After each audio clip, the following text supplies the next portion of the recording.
Почитувани гледачи, како што кажа, во најавата денес ќе разговараме на тема од областа на здравството. Гостин во студиото на К1 овој понеделник е примариус доктор Владо Хаџинеумов, специјалист по општа медицина и акупунктура. Добро утро за вас и голема благодарност што прифативте да бидете дел од нашата утринска програма. Добро утро и благодарам за поканата. Доктор Хаџинеумов, да започнеме со она што е најактуелно, сезонски грип, настинки и вируси. Навидом ништо сериозно, но може да има да даде сериозни последици. Според вас, дали оваа ситуација е алармантна и дали бројката во однос на претходните години е зголемена оваа година? Мислам дека бројката е зголемена оваа година. Кажав дека причината може да биде многу ниските температури, потоа температурните разлики меѓу денте и ноќа, кои одеа повеќе од 20 степена, направи организмите да го губат имунитетот, да стануваат покршливи и повеќе се нападнати од вирусите. Често пати се случува самите да си диагностицираме дека станува збор за настинка. Како да ги разликуваме симптомите што ги имаме, дали се резултат на настинка или грип, или која е клиничката слика на грипот? Често пати луѓето знаат да кажат, добив настинка, некој да каже добив грип, иако овие две работи се разликуваат. Има голема разлика во клиничката слика, а во прогнозата и во настаните околу болеста. Двете болести причинител е вирус. Кај едните е риновируси, веќином се риновируси кои има илјадници на бројка, а за разлика од грипот е вирусот на инфлуенца А, Б, С и подтипови исто така огромна бројка. Настинката оди бавно се јавува болки во грлото, може да се јави затнат нос, главоболка. За разлика од грипот, почнува алармантно. Наеднаш висока температура, болки во целото тело, нагона повраќање, температурата може да се качи и до 39 и до 40 степени. Настинката оди бавно, а реков дека грипот оди брзо и знае да даде поголеми последици од самиот настан. При настинката, она приближно завршува за 3-4 дена до 5. За разлика од грипот може да трае недела, 2 па и повеќе. И затоа секој пат викаме обрнете внимание. Не мора дека првиот ден кога добил веќе настинка дека мора да се јави на лекар. Првиот ден се употребуваат ние домашни лекови, одмарање, чај и симптоматска терапија за например кашлицата или за болки во грлото.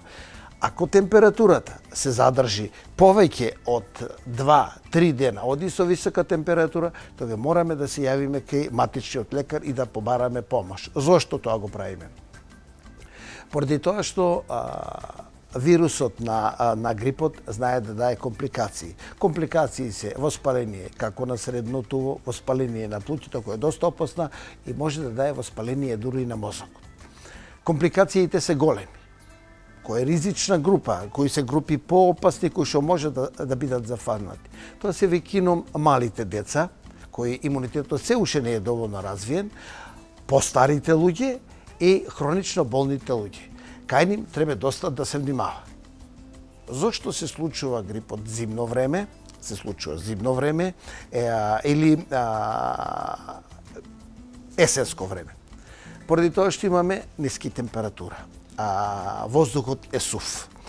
Ваа година немавме многу ни снег за да биеме влажност. Вирусите им одговара таа температура. Луѓето се собрани повеќето во една просторија ги има. Доволно е еден или двајца кои се носители на вирусот да почнат да кашлаат и веќе причинителот се наоѓа во таа просторија. Тука се школите, тука се големи настани кај што се собираат голема група на луѓе, така да за кратко време се инфицирани голема група на луѓе. Период на инкубација или кога ќе се зарази човекот до првите симптоми, кај грипот може да бидат за ден-два, настинката оди подолго време. И одма да даде таа алармантна слика. Самиот пациент ќе ви каже, се осеќам како да ме прегазило возило. Не можам да мрднам, главата го боли, нагон за повраќање, нема апетит, болки во грлото, сува кашлица, кој ако се задржи подолго време, она може више да премине во некоја компликација, во зависност кој е нападнат, дали се работи за мало дете, за возрастен или пак човек со добро развиен имунитет и кој што е отпорен на новија заболувања. Откако нели ќе дојде до состојба на грип, која е терапијата која што најчесто се приминува? Сега тука више треба да се внимава. Рековме првите денови, ден-два, одиме на симптоматска терапија. Кажавме, тоа мора да биде течности што више, добре организмот 2 до 3 литра да прима течности. По течности што подразбираме? Тука е чајот, тука се супите, особено супата е многу важна за појачување на имунитетот. Тука се витаминот С. Зошто ги даваме тоа? И може да се употребува плюс и цинкот. Те кажеме во терапијата, али тие работи се многу битни за да ги дадеме ки пациентот. Ако температурата веќе вториот, третиот ден не се поправи, останува се уште висока, мора да се бара помош од медицинско лице, тоест матичниот лекар, каде што ќе се установи се работи за грип, за настинка, кој ќе оди неколку дена до недел дена, или пак се работи за компликација кој се вирусот веќе организмот го нападнал и бактерија. Тога више клиничката слика е променлива и кај него може да се јават тие компликации. Најважно е да пациентот мирува. Неколку дена да мирува, бидејќи прве нема да дозволи да се шири вирусот, ќе остане дома и што е најважно, побрзо ќе стане. Рековалесценцијата оди пократко. Додека е дома пациентот, треба просторијата да биде влажна. Треба просторијата да биде затоплена и денеска во денот најмалку 4-5 пати проветрејана. Зошто проветрејана? Поради тоа што вирусите летаат во воздухот. И они со отворањето на прозорците, они веќе испаѓаат надвор, иде свеж воздух, нема да биде концентрацијата на вирусот толку голема. Ако се работи за лице кои останалите се слаби со имунитет, обавезно треба да се стави маска на самиот пациент, за да не би дозволил да ги зарази и другите. Кашлањето треба да биде во марамче, да не се дозволи ширење на инфекцијата на останалите членовите во семејството. Кога зборуваме за заболување, тука неопходно се намитнува и прашањето за превенција. Како да се заштитиме? Заштитата е, сега во овие зимски периоди, ако видиме во една просторија, човек кој што кашла, каже има температура, редно е да му скрениме внимание. Нема да бидеш во оваа просторија, има гледаш многу деца или има возрасти, може да ги инфицираш, или едноставно ние да се заклониме од него за да не би дошла до оваа инфекција да се пренесе кај нас. Сем ова што треба да го направиме, ние треба да консумираме и средства кои што го или таблети или производи кои што го јачат имунитетот. Се зголемува нашата отпорност. Кој е тоа? Тоа е витаминот С. Сега, мора ли да биде витаминот као таблетка или ние можеме да го консумираме како лимон, како други цитрусни производи кои што ги има и кои што имаат голема количина на витамин С. Витаминот С ја зголемува одбранбената снага на организмот или имунитетот. А освен тоа, треба да се консумира и цинкот, кој е битен за ензимите и он влева во метаболизмот нивни и е многу добри за да можат да се справат со вирусите. Освен оваа терапија која што треба да се прима, ние викаме се прима симптоматска терапија. Што значи тоа симптоматска? Тоа значи дека се прима терапија спрема она на кој што жали пациентот. Ако каже пациентот дека кашлам, му се даваат сирупи. Тие одат на приватна база, веќином се природни лекови, може да биде само за кашлица или да зиме сируп за кој што е продуктивна кашлица, веќе он почне да искашлува. Потоа се консумираат, кажав, течности, супата, чаевите, 2 до 3 литра и просторијата во кој што се наоѓа треба да биде затоплена, проветрена и влажна. Други лекови не смее да се прима, особено антибиотикот. Оти за вирусот не постои лек. Има антивирусна терапија која што се дава, има и таа, ја даваат на ризичната група, ја даваат под надзор на медицинско лице, тоест лекар. Во зависност кај кој пациент се наоѓа и каква е неговата клиничка слика. Дали кај тој пациент можеме да очекуваме дека ќе се случи компликација или веќе ја има, или пак да му го појачаме имунитетот на тој пациент. И сега го споминав за начинот на исхрана откако ќе дојде состојбата на грипот. Меѓутоа, дали преку начинот на исхрана можеме да влијаеме како превентивно, значи да спречиме да дојде до состојба на грип? Па сигурно дека можеме да спречиме, кажав и уште еднаш ќе повторам. Прво, консумирање на свеж зеленчук. Го имаме сега во овој период, го има и он е богат со витамин С. А потоа се цитрусните плодови. Сите ги имаме доста, ефтини се, што е најважно. Ако направиш една споредба помеѓу проток, лимон, да не ги редам и останалите и да направиш со витамин С, ќе видиш дека вие се поевтини. Можеме да консумираме шо више течности, за да можеме да го појачаме имунитетот. Исто така и физичката активност. Ние мораме да бидеме физички активни, а со тоа го зголемуваме и имунитетот.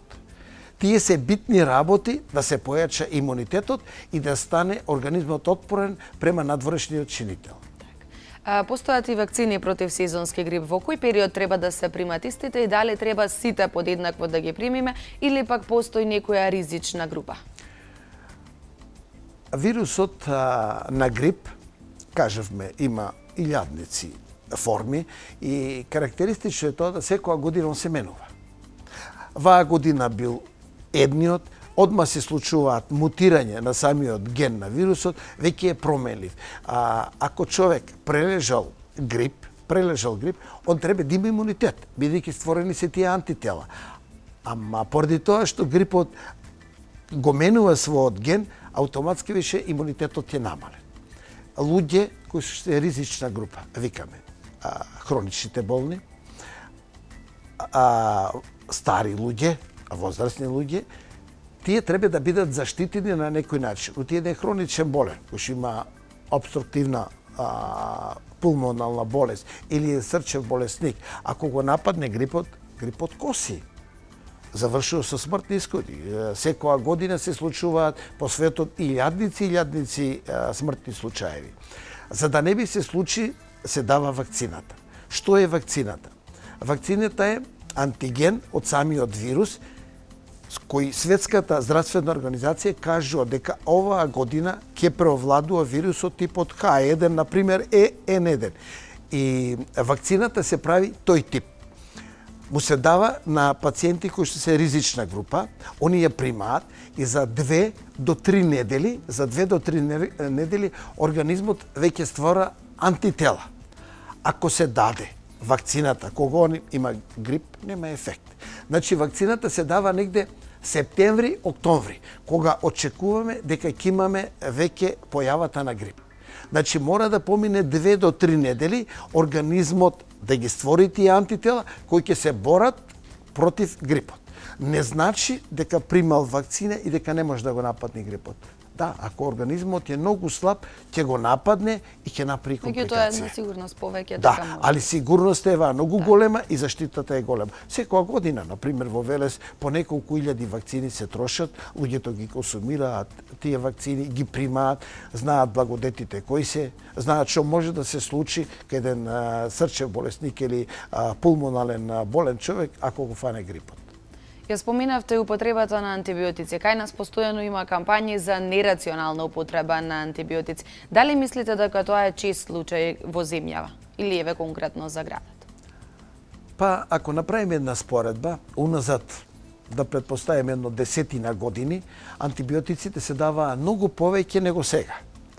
Сега апелот од страната на Министерството за здравство, Светска здравствена организација, кажува дека трошење на антибиотикот е само трошкови праење. Не му правиме ние никаков ефект на болниот за да го спасиме. Антибиотик може да се даде. Ако на вирусот веќе се накалемил и бактерија, али тоа е друга процедура од компликациите. Антибиотикот нема дејство. Се даваат антивирусни лекови, сега е Тамифлу, али го даваат при болнички услови врз база на препораката од лекарот специјалист кој ќе утврди дека за овој пациент потребно е да прима оваа терапија. Инаку антибиотикот не се дава. Кои се негативните последици доколку се земе антибиотик без потреба? Негативните работи се прво и бактерија да има, бактериите веќе стануваат отпорни на пример, илјадници бактерии една ќе преживее на тој антибиотик. Веќе на редниот пат тие бактерии стануваат отпорни на антибиотикот. Потоа антибиотикот врши оштетување на цревната флора, а таа е најголем заштитник на самите црева и пренесување на разни болести. Затоа прави оштетување големо и треба да се внимава употребата на антибиотици.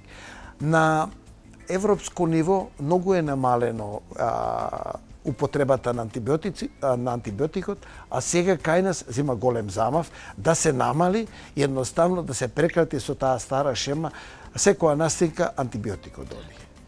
Доктор Хаџинумов, овде накратко ќе го прекинеме нашиот разговор.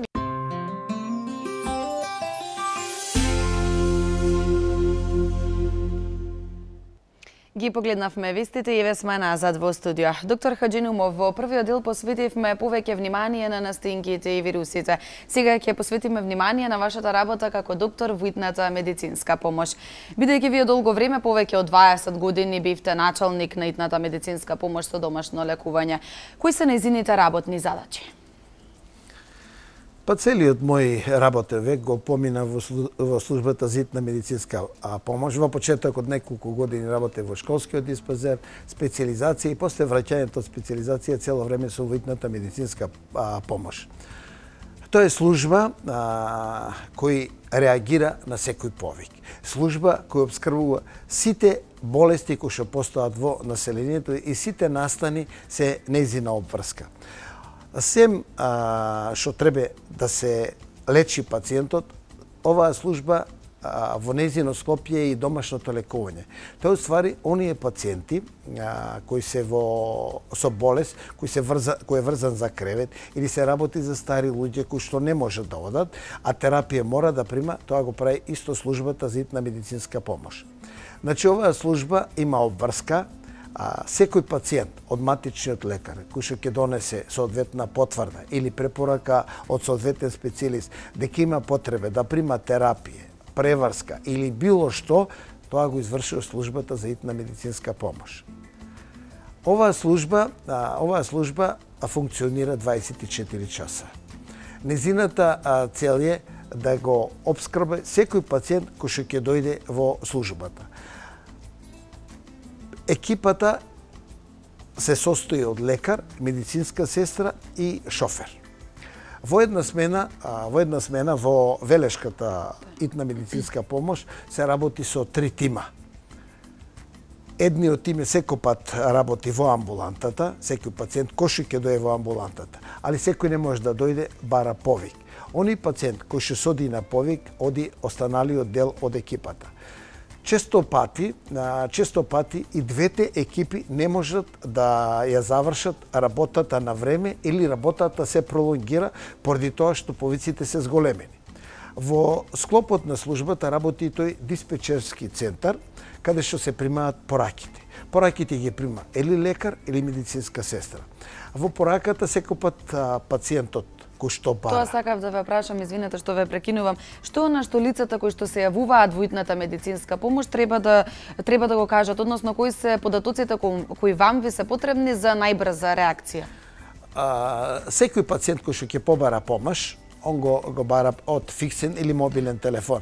Од мобилен телефон можеш на било кое место да се наоѓаш во Македонија, кој ќе звониш на телефонот за брза помош 194, секој пат се јавува итната медицинска помош каде што се наоѓаш на тоа место. Например, ако звониш Охрид, се јавува Охридската брза помош.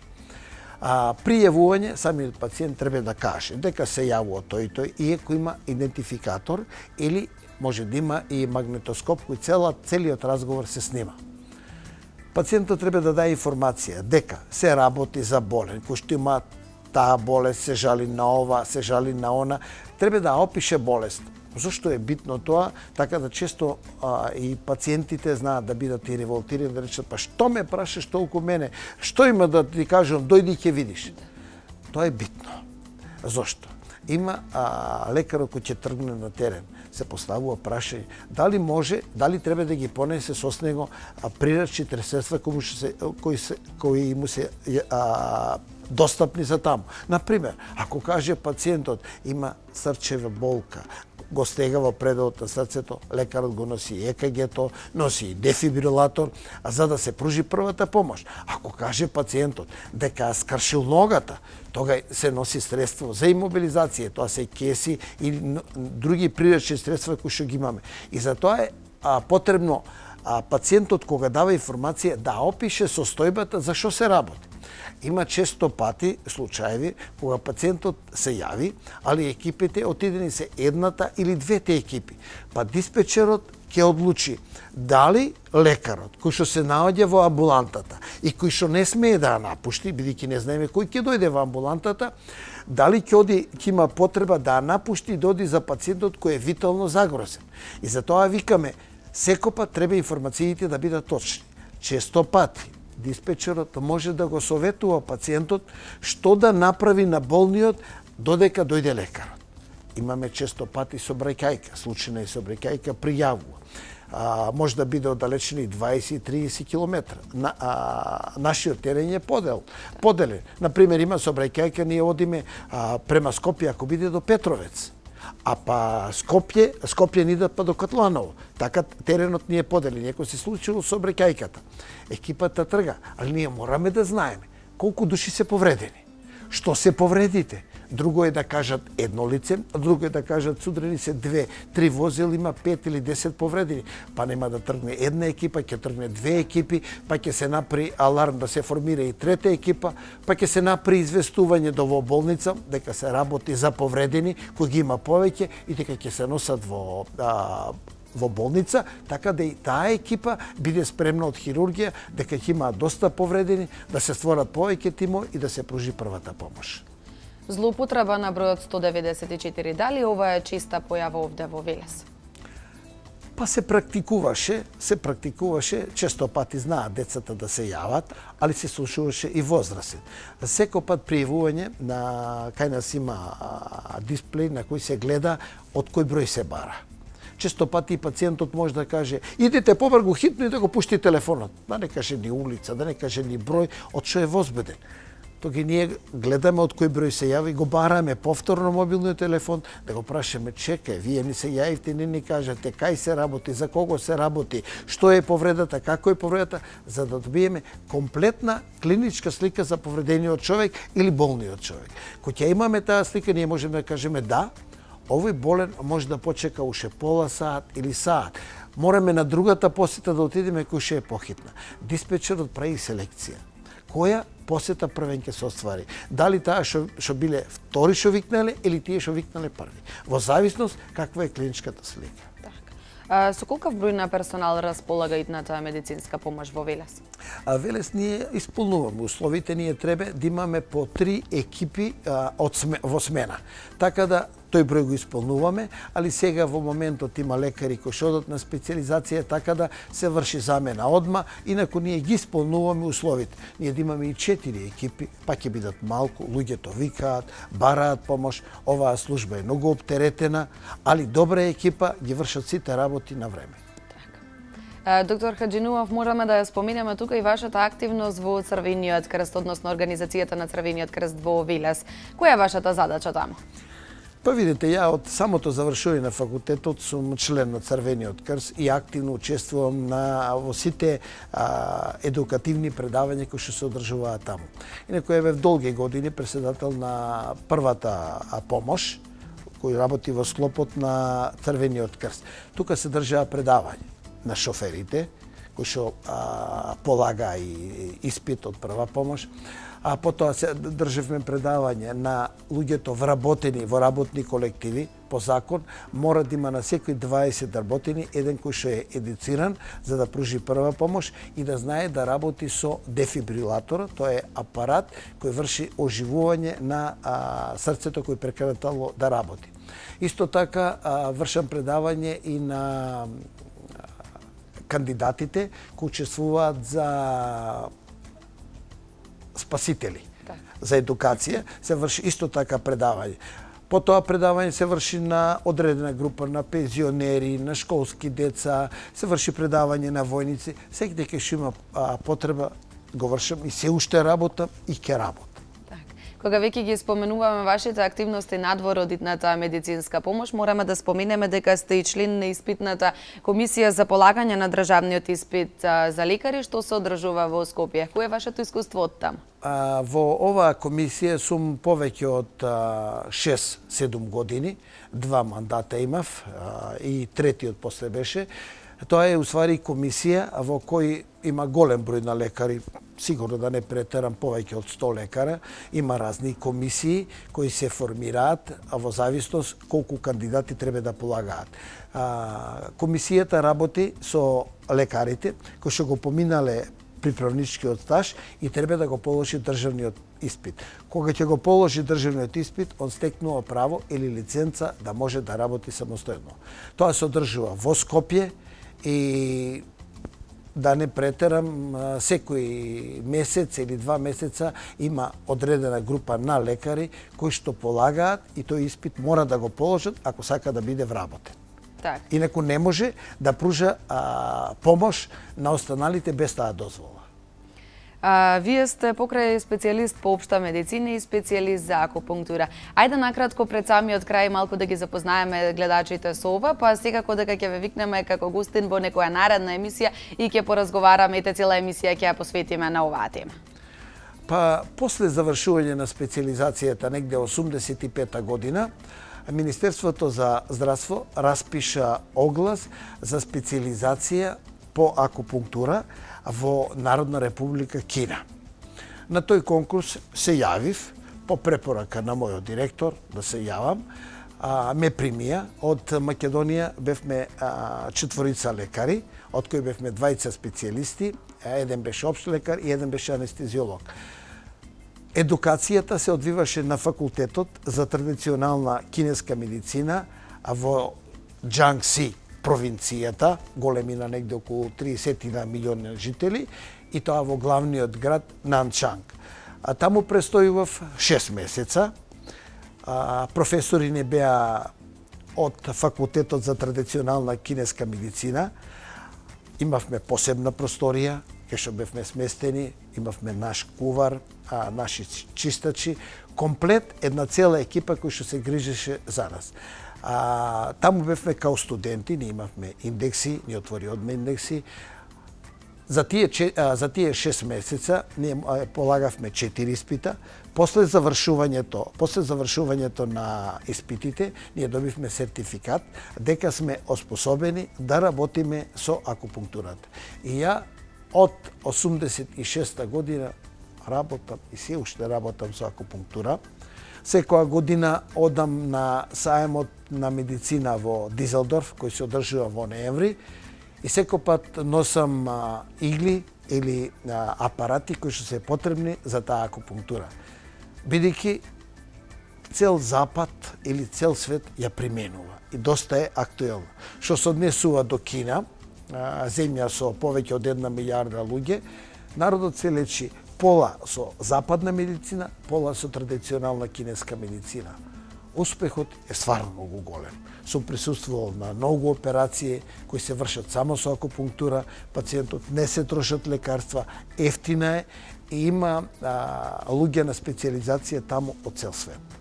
И они се обврзани дека мора да учат 1 година кинески, а после додатна специјализација. Додека за нас, бидејќи Џангси провинцијата е збратимена со Македонија, така да за нас тоа не важеше. Имав едно многу богато искуство и многу богато научно сознание за акупунктурата. Так, како што им видивме на гледачите, на оваа тема ќе поразговараме во некоја наредна емисија. Денес започнавме повеќе теми со посебен акцент на сезонскиот грип и на настинките. Доктор Хаџинумов, јас ви благодарам многу на гостувањето и што одвоивте дел од вашето време и во овој понеделник да бидете заедно со нас. Благодарам и ја, секој пат ви стоам на располагање.